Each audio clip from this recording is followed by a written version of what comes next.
마태복음 16장 13절부터 20절까지 말씀입니다. 마태복음 16장 13절부터 20절까지 말씀 다 같이 합독하시겠습니다. 예수께서 빌립보 가이사랴 지방에 이르러 제자들에게 물어 이르시되 사람들이 인자를 누구라 하느냐? 이르되 더러는 침례 요한, 더러는 엘리야, 어떤 이는 예레미야나 선지자 중에 하나라 하나이다. 이르시되 너희는 나를 누구라 하느냐? 시몬 베드로가 대답하여 이르되 주는 그리스도시요 살아계신 하나님의 아들이시나이다. 예수께서 대답하여 이르시되 바요나 시몬아, 내가 복이 있도다. 이를 내게 알게 한 이는 혈육이 아니요 하늘에 계신 내 아버지시니라.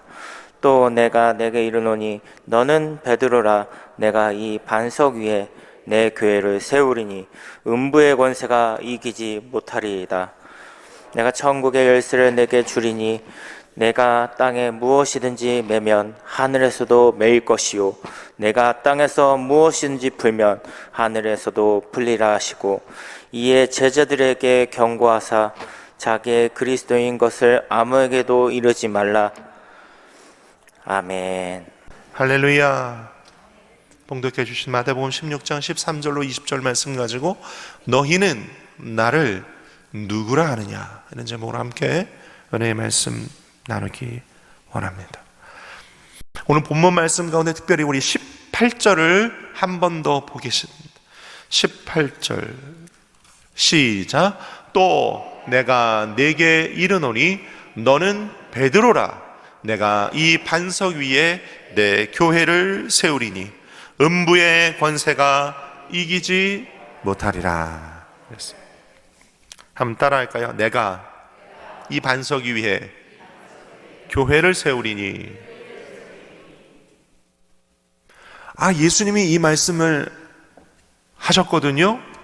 내가 베드로 반석 위에 교회를 세우겠다, 이 말씀 하셔가지고요, 가톨릭 교회가 베드로가 십자가 거꾸로 매달려 죽은 그 장소,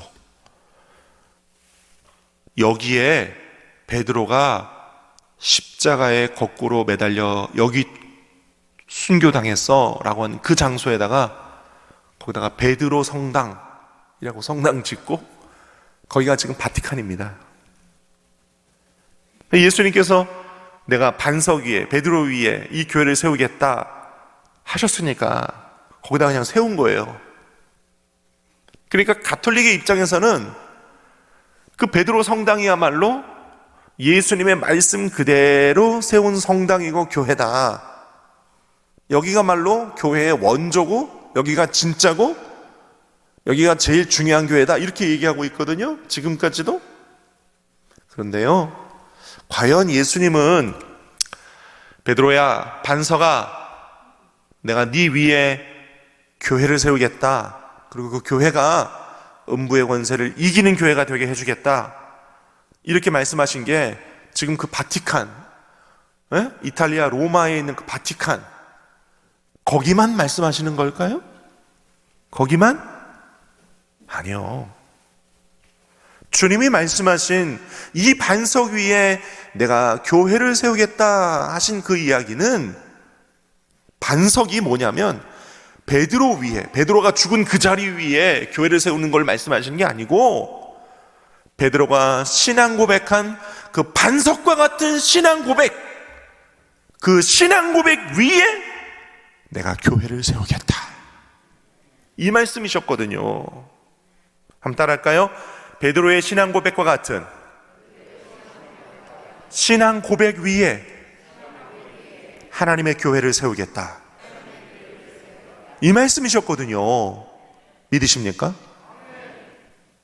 그러면 그 베드로의 신앙 고백이 뭔가 오늘 저와 여러분이 말씀 통해서 함께 나누고자 원합니다.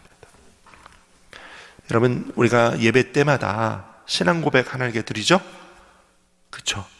사도신경으로 신앙 고백 드리겠습니다 이러고 Apostles' Creed, Confession of Faith, 믿음의 고백을 하나 이렇게 드리잖아요. 신앙 고백. 그쵸? 여러분 신앙 고백 자동적으로 이렇게 하시잖아요. 그렇죠? 근데 그 내용이 뭔가를 좀 아시고 하시면 좋겠다 이런 생각을 한번은 전 자주 합니다. 우리 신앙 고백 하잖아요. 그렇죠? 어떤 내용입니까? 전능하사 천지를 만드신 하나님 아버지를 내가 믿사오며. 하나님 아버지는 어떤 분이신가? 전능하사 천지를 만드신 분이시래요. 또 하나님은 아버지시래요. 이 세 가지가 하나님에 대한 중요한 내용이에요. 그 다음 그 외아들 우리 주 예수 그리스도를 믿사오니. 예수 그리스도에 대한 신앙 고백을 우리가 해요. 그 예수 그리스도의 신앙 고백은 크게 5가지로 나눠집니다. 성령으로 잉태하사 동정녀 마리아에게 나셨어요. 본디오 빌라도에게 고난받으사 십자가에 죽으셨어요. 장사하신 지 사흘 만에 죽은 자 가운데서 다시 살아나셨어요. 하늘에 오르사 지금도 하나님 보좌 우편에 앉아 계세요. 마지막 5번째는 저리로서 산자와 죽은 자를 심판하러 다시 오실 것이에요. 이것이 5가지가 우리가 예수 그리스도를 믿는 신앙 고백인 거죠. 그 다음 성령도 믿고, 거룩한 공회, 교회도 믿고, 성도 간의 교제도 믿고, 죄를 사하여 주시는 속죄도 믿고, 몸이 다시 사는 것, 또 영원히 사는 것, 부활 영생을 우리가 믿는 것이 에포솔스 크리드, 우리의 신앙 고백입니다. 사도 신경 그러는데, 이 신경이라는 단어는 사실 원래 가톨릭에서 온 말이에요. 사도 신경, 가톨릭 용어예요. 그러니까 우리는 우리의 신앙 고백, 사도신경으로 신앙 고백 드리겠습니다가 아니라 신앙 고백 드리겠습니다 해야 돼요. 원래는 우리의 신앙 고백이 그런 겁니다. 예수님께서 우리의 구주 되시고 동정녀 마리아에게서 나시고 우리의 모든 죄를 대신 십자가에서 대속하시고 죽으셨지만 사흘 만에 부활하시고 지금 하나님 보좌 우편으로 올라가셨는데 산자와 죽은 자를 심판하러 다시 오실 것이다.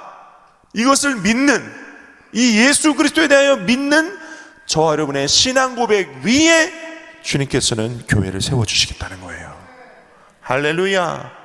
그러니 꼭 저 바티칸, 이탈리아 로마가 아니라 우리가 어디에 있든지 간에, 어디서 예배를 드리든지 간에, 언제 예배를 드리든지 간에 우리의 신앙 고백이 있고, 너희 2-3사람이 내 이름으로 모인 곳에 내가 너희와 함께 하셨으니까 2-3사람이 모여서 하나님을 향하여 함께 한 신앙 고백으로 우리의 신앙 고백을 올려드리는 그 장소가 교회고, 할렐루야, 그곳에 하나님께서 교회를 세우시겠다는 거예요. 그래서 우리가 이렇게 예배 때마다 사도신경으로 하나님께 신앙을 고백하고 그 다음 예배를 드리는 거예요. 사도신경을 먼저 하고 그 다음 예배 드리는 이유가 거기에 있는 거죠. 때로 어떤 교회는 사도신경을 예배 맨 나중에 합디다만 사도신경을 먼저 하는 이유가 있는 거죠. 여러분 사도신경 할 때마다 그런 의미를 기억하고 사도신경을 하실 수 있기를 축원드립니다. 그렇게 예수님께서 베드로의 주는 그리스도시요 살아계신 하나님의 아들이십니다라는 이 신앙 고백을 들으시고 기뻐하시면서 이런 약속을 주셨거든요. 그 약속받은 이 말씀을 우리가 함께 나누고자 하는 것입니다. 예수님께서 오늘 마태복음 16장에 보니까 가이사랴 빌립보에 가셔서 제자들과 대화를 나누신 장면이에요. 마태복음 16장 13절에 보니까 예수께서 빌립보 가이사랴 지방에 이르러 이러셨거든요. 성경에는 빌립보 가이사랴 있는데 빌립보 가이사랴나 가이사랴 빌립보나 같은 말이에요.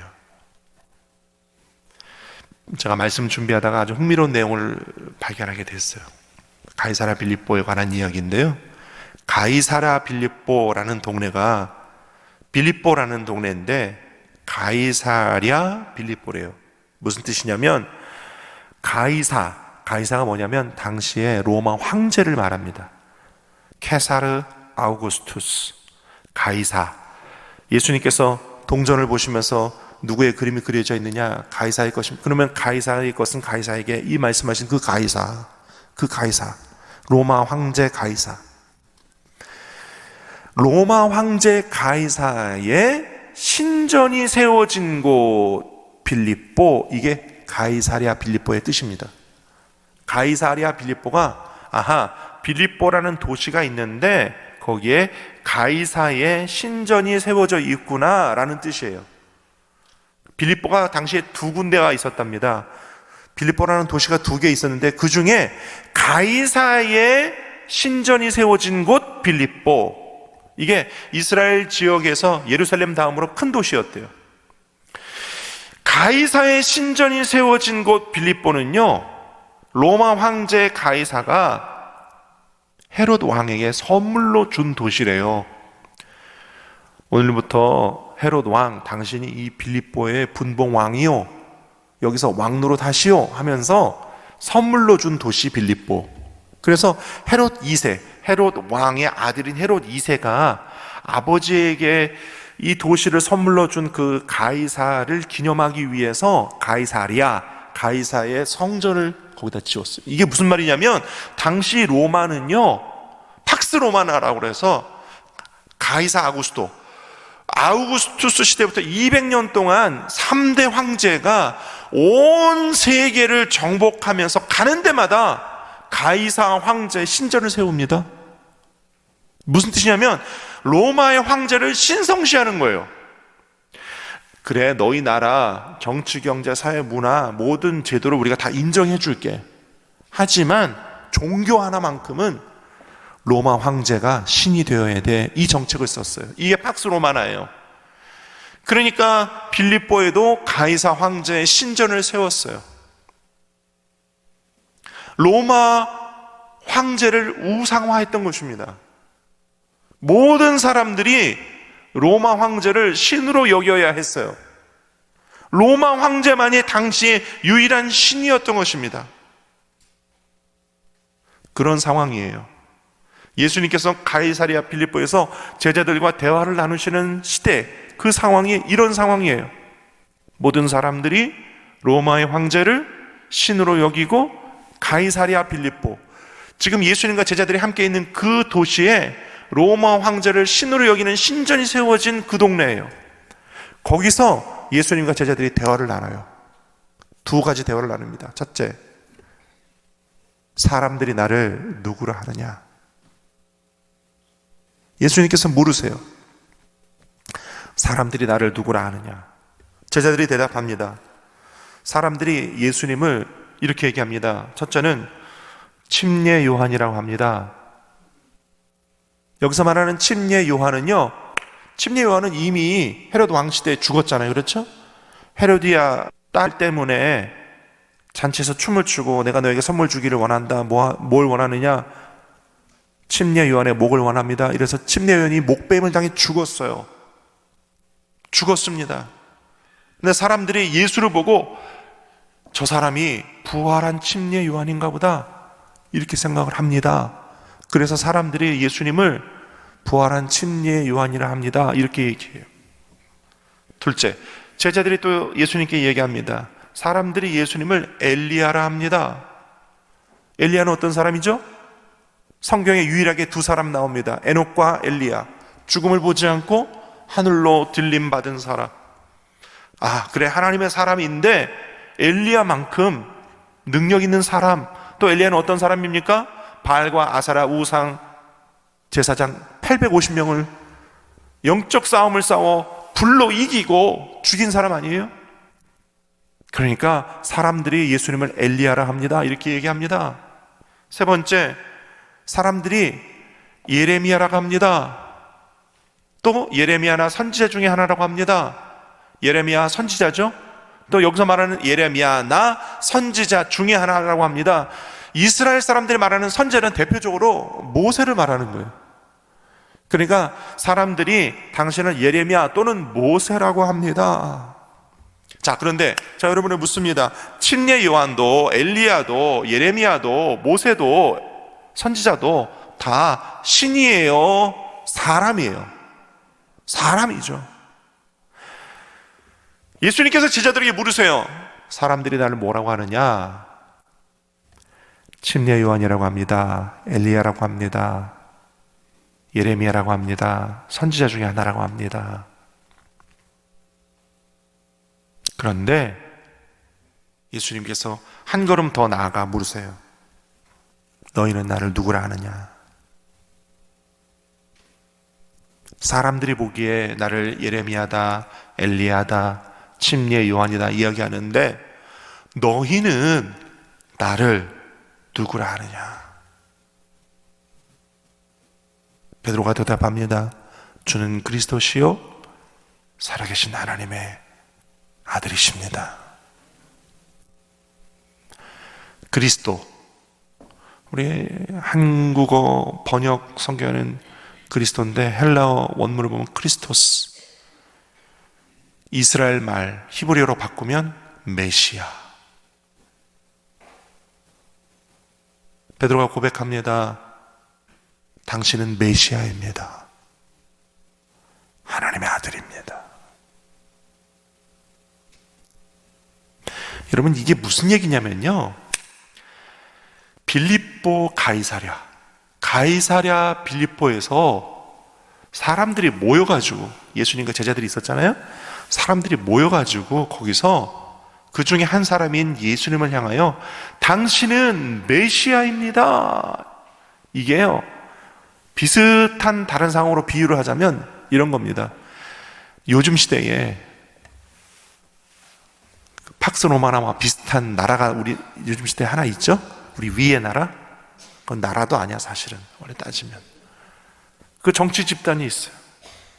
그 평양에 가가지고 김일성, 김정일 동상 앞에서, 금신상 앞에서 거기서 찬송 부르면서 예수 믿으세요 하는 거랑 똑같은 거예요. 이게 똑같은 거예요.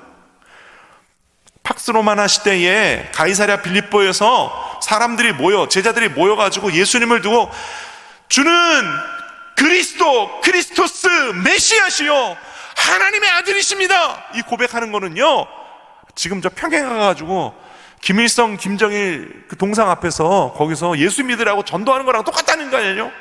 똑같은 거예요. 제가 지금 웃으면서 얘기하고 있지만요, 사실 이건 목숨 건 고백이에요. 목숨 건 고백이에요.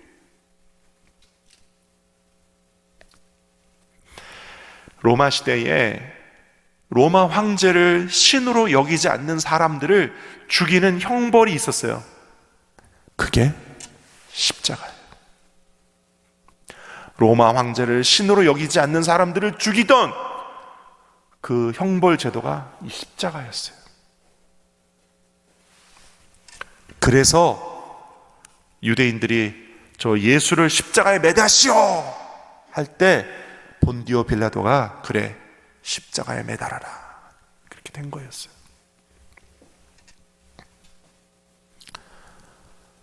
여러분, 굉장히 중요한 의미를 담고 있습니다. 오늘 주님께서 제자들에게 물으셨던 것처럼 저와 여러분들에게도 묻고 계십니다. 사랑하는 아들아, 사랑하는 딸아, 내가 너를 위해 십자가 올라갔는데 너는 나를 누구라 하느냐? 어떤 사람들은요, 처음 예수 믿을 때 예수님을 엘리야처럼 믿습니다. 엘리야 대하듯이 처음 예수님을 믿어요. 그렇지, 내가 어떤 종교를 좀 한번 좀 믿고 싶은데 뭘 믿을까 이렇게 골라요. 그래서 고르다가 불교, 천주교, 기독교 아무거나 걸려라 이렇게 해가지고, 그래, 교회 가면은 뭐 기도하면 응답도 되고 병도 낫고 한다니까 가자 이렇게 해가지고 마치 예수님의 엘리야 대하듯이 예수를 믿는 경우도 있어요. 예레미야나 선지자 대하듯이 처음 예수 믿게 될 수도 있어요. 침례 요한을 대하듯이 예수님을 믿게 되는 경우도 있어요. 하지만 오늘 주님께서 저와 여러분에게 물으세요. 처음에는 그랬을지언정 예수님을 3년 반 동안 뒤따라다니고 예수님을 직접 보고 예수님과 함께 동고동락했던 제자들에게 묻듯이 저와 여러분들에게 물으세요. 너는 나를 누구라 하느냐? 네가 예수를 믿는 신앙이 과연 어떤 신앙이냐 물으시는 거죠. 이 얘기를 할 때마다 제가 참 기억나는 게 있어요. 제가 신학교 4학년 때 신학생들은 전도대회라고 그래서 일주일에서 열흘 동안 지방 소도시에 개척교회를 전도 지원을 나갑니다. 그래서 가까운 동네에 전도를 해서 그 교회에 인계해주고 오는 그런 프로그램이 있어요. 의왕시를 갔습니다. 월요일부터 토요일까지 해야 되는데 월요일부터 금요일까지 우리 모교 전도팀이 갔거든요. 우리 신학교 우리 동기들 중에서도 그래도 전도를 열심히 한다, 전도의 경험이 많다, 이런 사람들이 한 팀이 되어가지고 신학교 4학년 때 갔어요. 여름에 갔습니다. 우리는 정말 기세등등 의기양양했어요. 월요일부터 금요일까지 5일 동안 단 한 명도 전도를 못한 거예요. 단 한 명도 못했어요.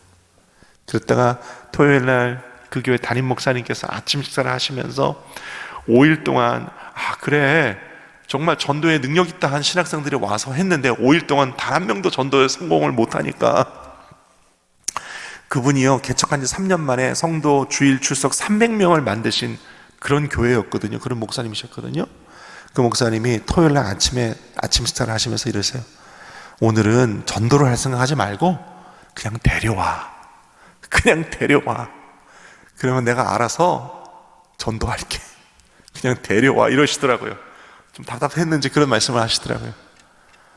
제가요 그 말씀에 그냥 희망을 얻어가지고 토요일 날 기도를 3시간을 하고 한 11시 반쯤인가 교회를 나가봐가지고 500m인가 좀 굉장히 멀리 떨어져 있는 중학교가 있어요. 중학교에서 마침 토요일이니까 오전 수업이 다 끝나고 하교를 하는 학생들을 제가 103명을 데리고 교회를 들어갔어요. 막 날씨가 더운 날이었는데 막 가방 메고 학교에서 나오는 아이들에게 문 앞에 제가 딱 서 있다가 그 중에 이렇게 보니까 제일 키 크고 힘세고 모든 아이들이 그 아이를 따를 것 같은 그런 우두머리격으로 보이는 한 학생이 있었어요. 가가지고 제가 목을 딱 휘감았어요. 딱 휘감고 야 나랑 같이 교회 가자. 누구신데요? 나 저기 있는 교회 전도사야. 왜요? 덥잖아. 가면 빵하고 시원한 사이다 줄게. 가자. 그리고 목을 딱 휘감고 제가 데려갔어요. 그때 그 녀석이 딸려오면서 주위에 있는 친구들한테 야 지금 교회 가면 음료 사고 빵 준대. 그랬더니요 점점 가는데 한 300m 가는데 점점 인원이 많아지더니 야 교회 가면 빵하고 시원한 사이다 준대. 그러면 점점 많아지는데 제가 교회를 다 들여보냈거든요. 다 앉혀놓고 인원을 세보니까 103명이었어요 목사님하고 우리 신학생들 다 눈 동그래져가지고 그랬는데 빵하고 시원한 사이다를 준다고 했는데 교회라는 없잖아요. 그러니까 일단 다 앉혀놓고 그다음 사러 갈게. 기다려. 좀만 기다려. 그리고 그 주위에 있는 4군데 편의점과 슈퍼마켓을 다 털어서요. 빵하고 음료수는 다 털어 사왔어요. 그리고 다 준비를 하는데 한 30-40분 걸렸습니다. 아이들에게 나눠주기 전까지 30-40분 동안 이 김택선 목사님이라는 이 목사님이 앉혀놓고 아이들에게 전도를 하신 거예요. 103명 중학생 교복 입은 아이들 앉혀놓고 이분이 전도를 하신 거예요. 그래서 아이들에게 빵과 사이다를 다 나눠주고 다 먹이고 잘 보냈습니다. 그리고 그날 오후에 일주일 동안의 전도대회를 다 마치고 저희도 다 귀가해서 돌아왔어요. 그 다음날 제가 여도순복음교회 시흥성전의 교육전도사였기 때문에 교육전도사 사역을 하면서도 저 머릿속에 늘 어제 왔던 그 103명 어떻게 됐을까 계속 머릿속에 있는 거예요. 근데 그 다음날 주일날 오후 7시쯤 삐삐가 울렸어요. 그때 삐삐 시대예요. 제 호출기 삐삐가 윙 하고 울리더라고요. 번호를 딱 보니까 그 목사님 교회 번호예요. 전화를 드렸어요. 목사님 그러셔요. 장전도사 큰일 났어. 왜요? 어제 그 103명 있잖아.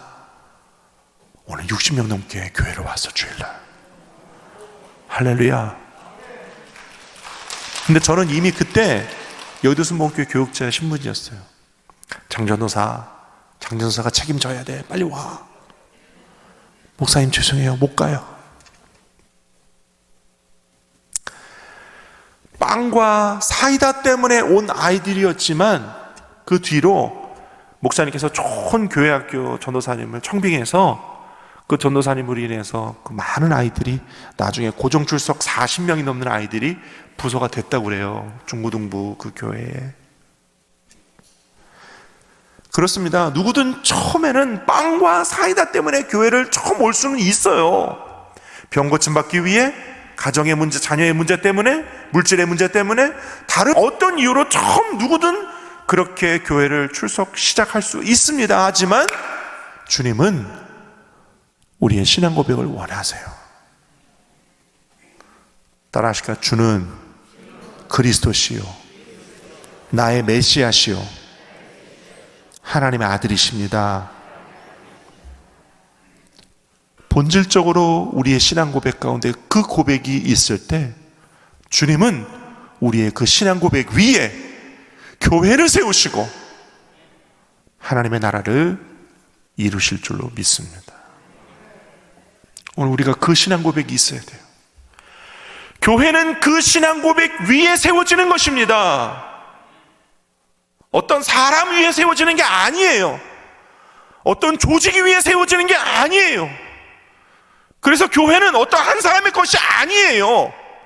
교회는 주를 그리스도다, 메시아다 고백하는 우리 모든 신앙 공동체 위에, 그 믿음의 반석과 같은 신앙 고백 위에 교회는 세워지는 것입니다. 그렇기 때문에 오늘 우리에게도 이 신앙 고백이 필요할 줄로 믿습니다. 늘 우리가 예배 때마다 신앙 고백을 하나님 앞에 드리지만 그 신앙 고백대로 사는 저 여러분의 신앙의 삶이 있게 되시기를 축원하고, 단순히 주문을 외우듯이 신앙 고백 드리는 것이 아니라 저는 매번 신앙 고백을 드릴 때마다 거기에 담겨진 의미, 전능하시고 천지를 만드시며 우리 아버지 되신 하나님, 독생자로 이 땅에 태어나셔서 죽으시고 부활하셔서 다시 오실 예수님, 그리고 교회 공동체는 늘 서로 속죄함이 있고 교제가 있고 또 주님 다시 오실 때까지 영생과 부활을 늘 전하고 가르치고 지키게 하는 그런 신앙 공동체인 교회, 이런 교회의 신앙 고백을 저 여러분이 늘 들으시면서 또 그것들을 전하시면서 그것들을 우리 삶으로 지켜나가면서 교회를 세워나가고 하나님께 예배드리시는 저와 여러분 다 되시기를 우리 주 예수 그리스도 이름으로 축원을 드립니다. 기도하겠습니다.